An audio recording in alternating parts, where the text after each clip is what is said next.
ایک اور 26 جنوری ایک اور بھارت کا یوم جمہوریہ یوم سیاہ کے طور پر منایا گیا. یہ تاریخ گزر جائے گی، پھر 5 فروری منایا جائے گا. اس کے بعد پھر پوری دنیا اپنے کاموں میں لگ جاتی ہے، کشمیریوں کو سب بھول جاتے ہیں. یہ تاریخ رات کب ختم ہوگی مسعود صاحب؟ یہ سلسلہ کب تک چلتا رہے گا ایسی؟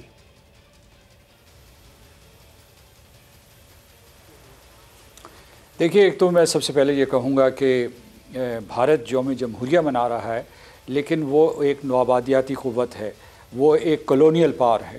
یعنی اس نے زبردستی مقبوضہ کشمیر کے اوپر قبضہ کیا ہوا ہے، اور 5 اگست 2019 کو اس نے زبردستی جو ہے اس ریاست کے 2 ٹکڑے کیے. اس کے بعد جو ہے اسے فیڈریشن کے ساتھ ملا دیا. حالانکہ یہ بین الاقوامی قانون کے مطابق، اقوام متحدہ کی سلامتی کونسل کے قراردادوں کے مطابق یہ ایک متنازع علاقہ ہے جس کا فیصلہ ہونا باقی ہے، اور فیصلہ وہاں کے لوگوں نے کرنا ہے. تو یہ یوم جمہوریہ نہیں منا سکتے، کیونکہ انہوں نے انگریزوں سے تو آزادی حاصل کی، لیکن انگریزوں کا ہی طرز عمل اختیار کیا اور مقبوضہ جموں و کشمیر کو ایک نوآبادی میں تبدیل کر دیا. دوسری یہ ہے کہ جیسا کہ آپ نے یہ کہا ہے کہ کشمیر کے خلاف احتجاج اور ہندوستان کے ظلم و استبداد کی مذمت جو ہے اب ایک بین الاقوامی تحریک بن چکی ہے. آج جو ہے یہ یوم سیاہ نہ صرف آزاد کشمیر و پاکستان میں منایا گیا ہے، بلکہ جو مقبوضہ کشمیر کے کئی لوگوں نے جو ہے علی اعلان اسے یوم سیاہ کے طور پر منایا ہے، اور ساری دنیا میں جو ہمارے کشمیری ہیں، پاکستانی ہیں، یا ان کے ہم نوا اور ہم خیال لوگ ہیں، انہوں نے منایا ہے. تو مطلب بھارت کا چہرہ بے نقاب ہو رہا ہے. یعنی آپ یہ دیکھیں کہ دنیا کی بڑی بڑی شخصیات جو ہے وہ بھارت کے جرائم کا ذکر کر رہی ہیں، ان کی مذمت کر رہی ہیں. تو مطلب بھارت چھپ کے نہیں رہ سکتا. آپ نے خود جو ہے اپنے تعارفی جملوں میں یہ کہا، بالکل صحیح کہا، کہ بھارت نے صرف کشمیریوں کے خلاف جنگ نہیں چھیڑی ہوئی، اس نے اپنے شہریوں کے خلاف جنگ چھیڑی ہوئی ہے. وہ کسان ہوں، وہ مسلمان ہوں، وہ سکھ ہوں، وہ اس کے دلت ہوں. تو وہاں مطلب یہ ہے کہ وہ ایک جنگ کی کیفیت میں، ایک اندرونی خانہ جنگی کی کیفیت میں ہے، جو یہ راشٹریہ سوائم سیوک سنگھ اور بھارتیہ جنتا پارٹی نے لوگوں کے اوپر مسلط کی ہوئی ہے. اور دوسرے انہوں نے جو ہے مقبوضہ جموں کشمیر کا جو ہے ایک محاصرہ کیا ہوا ہے، اور مسلسل کشمیریوں کو جو ہے اپنی دہشت گردی کا نشانہ بنا رہے ہیں. تو مسعود صاحب، یہ جو یوم جمہوریہ بھارت ہر سال مناتا ہے، اس میں بڑی طاقتوں کے سربراہان کو بھی مدعو کرتا ہے. اس بار بھی مدعو کیا گیا اور چند سربراہان نے اس میں شرکت سے منع کر دیا. کیا کشمیر کے خلاف جو بھارت کا ظلم و ستم ہے، اب دنیا کو اس کا آہستہ آہستہ احساس ہوتا جا رہا ہے؟ یہ وجہ ہے شرکت سے انکار کی، یا پھر یہ کووڈ کی سچویشن ہے اس وجہ سے اس وقت لوگ اوائڈ کر رہے ہیں بھارت جانا؟ آپ کیا وجہ سمجھتے ہیں اس وقت دنیا کو واقعی احساس ہو گیا بھارت کے اس ظلم اور جبر کا؟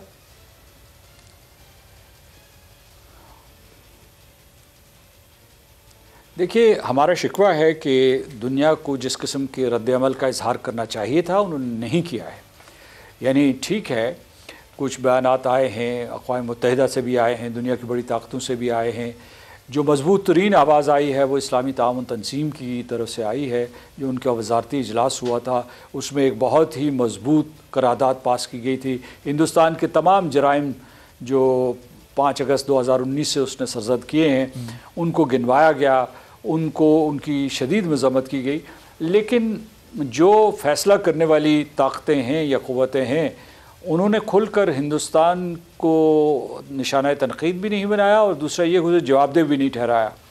کیونکہ یہ وہی ہولی کھیلی جا رہی ہے، خون کی ہولی کھیلی جا رہی ہے، جو دوسری جنگ عظیم اور اس سے پہلے جو ہے یورپ میں کھیلی گئی تھی. تو یہ ان کے لیے کوئی انوکھی بات نہیں ہے. بھارت انہی جرائم کا ارتکاب کر رہا ہے جو ہٹلر نے سرزد کیے تھے، یا جو مسولینی نے کیے تھے، یا بعد میں جو ہے گزشتہ صدی میں جو ہے میلاسووچ نے کیے تھے بالکنز میں، یا افریقہ کے کئی جگہوں پہ یہ ہوئے. تو وہاں کیونکہ نسل کشی جاری ہے، تو میں سمجھتا ہوں کہ جو اس وقت بین الاقوامی برادری کا رد عمل ہے وہ انتہائی محتاط، نپاتولہ سا، اور وہ جو ہے جس طریقے سے انہیں بھارت کو جواب دہ ٹھہرانا چاہیے. یہ لوگ جو وہاں یہ ظلم و ستم کر رہے ہیں، نریندر مودی اور اس کے جو خون کے پیاسے جو وزیر ہیں، یا انہوں نے جو وہ ایک لیفٹیننٹ جنرل وہاں متعین کیا ہوا ہے، جو 9 لاکھ فوجی ہیں، ان کے کمانڈر، ان کو تو کسی کٹہرے میں کھڑا ہونا چاہیے، بین الاقوامی کسی عدالت کے کٹہرے میں کھڑا ہونا چاہیے، کسی ٹرائیبیونل میں کھڑا ہونا چاہیے. جو ظلم و ستم انہوں نے کیا اور زبردستی ایک قوم سے ان کی ریاست چھین لی ہے. تو مسعود صاحب، پاکستان کے وزیر اعظم عمران خان صاحب خود کو کشمیر کا سفیر کہتے ہیں. اقوام متحدہ کی جنرل اسمبلی سے جب خطاب انہوں نے کیا تھا اس میں کشمیر کا مقدمہ بڑے زبردست انداز سے دنیا کے سامنے پیش کیا. اس کے بعد ڈونلڈ ٹرمپ نے انہیں 2 سے 3 بار اس معاملے پر ثالثی کی پیشکش کی. لیکن کیا وہ پیشکش ہی غیر سنجیدہ تھی یا وہ اس سلسلے میں کوئی بات آگے بڑھ نہیں سکی؟ ڈونلڈ ٹرمپ نے کوئی بات نہیں کی، اب تو وہ چلے گئے، اب جو بائیڈن آ چکے ہیں. ان کے آنے کے بعد کیا کہیں کوئی ایسی امید ہے کہ اس معاملے میں کوئی بہتری ہو سکے، یہ لاک ڈاؤن کرفیو والی سچویشن کچھ بہتر ہو سکے کشمیریوں کے لیے؟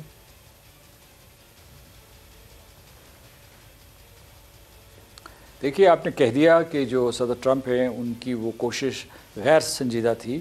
بالکل درست ہے، کیونکہ انہوں نے ہندوستان کے وزیر اعظم کا حوالہ دیا تھا، وزیر اعظم مودی کا، کہ انہوں نے اس کو یہ تجویز دی ہے کہ وہ ایک ثالثی کا کردار ادا کرے. خود صدر ٹرمپ، یعنی یہ کوئی امریکہ کو بڑا اسٹیٹسمین نہیں بلکہ خود جو ہے صدر ٹرمپ جو ہے کوئی کردار ادا کرے.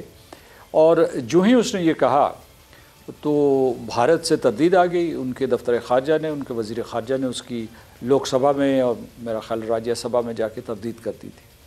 تو اس کا مطلب یہ ہے کہ اس کا وہ شروع سے ہی بہت ہی کمزور قسم کی ایک پیشکش تھی. پاکستان نے پھر بھی اسے جو ہے بڑی فیاضی کے ساتھ اور فراخ دلی کے ساتھ قبول کیا، حالانکہ کشمیر کی صورتحال بہت ہی دگرگوں تھی، اس وقت بھی بہت ہی خطرناک تھی.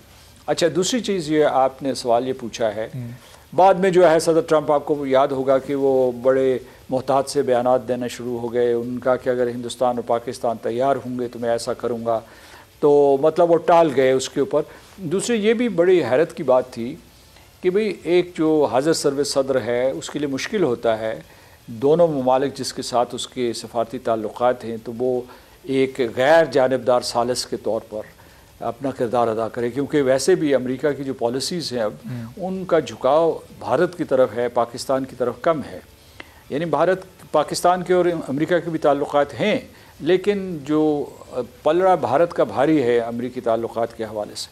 اب آپ نے سوال پوچھا ہے جو بائیڈن صاحب کے حوالے سے، تو میں سمجھتا ہوں کہ وہی دقتیں جو صدر ٹرمپ کے سامنے تھی، یہ مطلب ہے ہندوستان کا عدم تعاون، اور اس کے علاوہ جو ہے جو اس یہ مسئلہ جو ہے خاصا الجھا ہوا ہے، صحیح 2 نیوکلیئر ریاستوں کے درمیان ہے.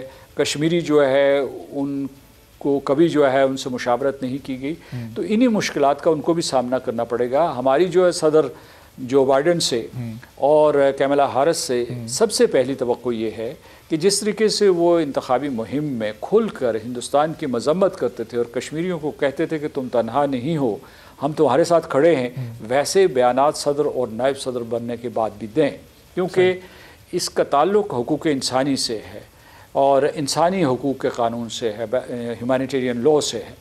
پہلی جو کم از کم جو ہے منیمم جو ہے ہماری توقع جو ہے ان سے یہ ہے. سبسکرائب کریں اور بیل دبائیں تاکہ کوئی خبر رہ نہ جائے.